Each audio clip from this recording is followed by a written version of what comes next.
Je vous le disais à l'entame, notre rédaction fait une comparaison sur les conditions nutritionnelles de nos enfants et celles des enfants des années 80-90. Alors, quels sont les changements dans les comportements alimentaires au fil des années? Tentative de réponse avec Tassiana Minko, Alexandre Nkogé.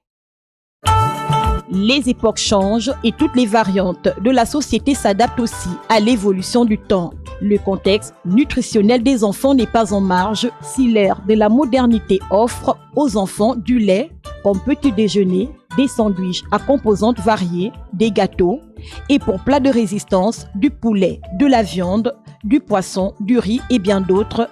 Dans les années antérieures, cependant, le choix d'aliments à consommer était minutieusement porté sur les produits issus de la terre.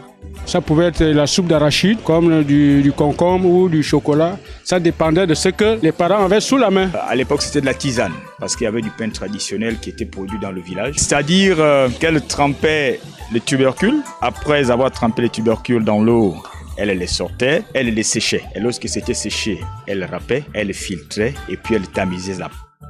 À ce qui semble, les recettes occidentales gagneraient du terrain au détriment des mets traditionnels. Pour certains apprenants qui ont pour goûter des aliments vendus par les commerces à ciel ouvert, la grande inquiétude reste les conditions hygiéniques de préparation de ces produits. On ne partait pas payer les choses à l'école parce qu'il n'y avait pas assez d'argent pour donner à tout le monde. Donc on se contentait de ce que maman nous donnait là, on mange et on revient à midi manger la sardine, au niemboué. Maintenant là tout le temps les enfants sont tout le temps malades comme s'ils étaient tous drépas. Vaut mieux prévenir que guérir. Certains parents restent tout de même prudents. Au début d'année, nous avons une réunion entre les responsables d'établissement et nous les parents pour voir les conditions, comment les enfants doivent manger. Avec ces échanges-là, l'établissement a fait en sorte qu'il y a ici d'un côté la garderie. Ça veut dire que votre enfant, vous-même vous préparez ce que l'enfant peut manger à la maison. Et il y a aussi la cantine.